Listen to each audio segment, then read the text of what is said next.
যে আপাতত আমরা যেটি বলতে পারি যে আমার এই নির্বাচনী এলাকায় প্রচার প্রচারণা খুব আলহামদুলিল্লাহ ভালোভাবে চলছে এবং লেভেল প্লেইং ফিল্ড সুন্দরভাবে আমরা কাজ করছি, কোনো রকম কোনো সমস্যা নেই।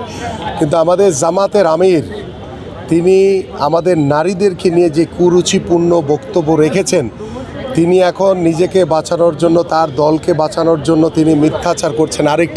একটি মিথ্যাকে ঢাকতে গিয়ে আরেকটি মিথ্যা তিনি বলছেন। আমরা ইতিমধ্যে বিষয়গুলো উপলব্ধি করেছি যে যারা 1971 সালে স্বাধীনতার বিরুদ্ধে ছিলেন, দেশের বিরুদ্ধে ছিলেন, তারা এখন যুক্তরাষ্ট্রের 1 নম্বর জিম চেইন গোল্ড জিম এখন আবারও বাংলাদেশে বসুন্ধরা আবাসিক এলাকা ও বসুন্ধরা সিটি শপিং মলে বলছেন যে চলো একসাথে বাংলাদেশ গড়ি। সেই বাংলাদেশ গড়া এই বিষয়টি অত্যন্ত হাস্যকর এবং আমাদের নারীদেরকে নিয়ে আমরা যেখানে সম অধিকার প্রতিষ্ঠা করতে চাই, যেভাবে আমরা নারীদেরকে নিয়ে পুরুষদের সাথে একসাথে এগিয়ে যেতে চাই, নারীরা যাতে তাদের কর্মসংস্থান, তাদেরকে স্বাবলম্বী করা, তাদের ক্ষমতায়ন করা এবং তাদের সামাজিক মর্যাদা প্রদান করার জন্য বাংলাদেশ জাতীয়তাবাদী দল বিএনপি বদ্ধপরিকর। ঠিক দুর্ভাগ্য, ঠিক সেই মুহূর্তে জামাতের আমির আমাদের নারীদেরকে নিয়ে যে মন্তব্য করেছেন, যে কটূক্তি করেছেন, যেটা ভাষায় প্রকাশ করার মতো না। আমার কাছে মনে হয় যে তারা তাদের নির্বাচনের ফায়দা হাসিলের জন্য তারা অনেক কিছু করার চেষ্টা করছেন, মেকানিজম, ষড়যন্ত্র থেকে শুরু করে। এখন যেমন হাসিনা বলেছিল, রাজাকার যে শব্দটা ব্যবহার করে ফেলেছিল ভুলক্রমে, সেটার দায় দায়িত্ব এবং সেটার কিন্তু তার অবস্থান কি হয়েছিল সেটা সারা দেশ জাতি দেখেছে।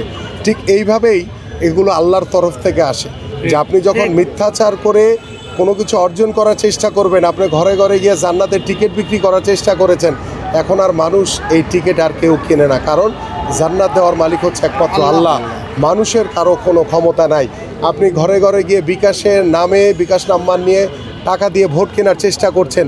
মানুষ কিন্তু অনেক সচেতন। আজকেও আমি আমার নির্বাচনী প্রচারণায় গিয়েছি মতন, আমাকে একজন বয়স্ক নারী বলেছেন যে আমার কাছে এসে বোরকা পরে আমার হাতে 100 টাকা দিয়ে বলে যে আপনারা আমাদের মার্কায় ভোট দিয়েন। এর চেয়ে দুর্ভাগ্যজনক আর কিছু হতে পারে না। আপনার ঘরে ঘরে গিয়ে এনআইডি নাম্বার নিচ্ছে, এনআইডি কার্ডের সাথে ভোটের কোনো সম্পর্ক নাই। এই বিষয়গুলো কিন্তু তারা স্পষ্ট করতে পারেনি এখন। সো যারা শুরুতেই, যারা কখনো দেশ পরিচালনার দায়িত্ব পালন করে নাই, যারা দেশ কিভাবে পরিচালনা করতে হয় সেটা সম্পর্কে ধারণা নাই, তারা আগামীর বাংলাদেশে কি করতে চায় সেই ধরনের কোনো পরিকল্পনা ইতিমধ্যে জাতির সামনে তারা দিতে পারে নাই।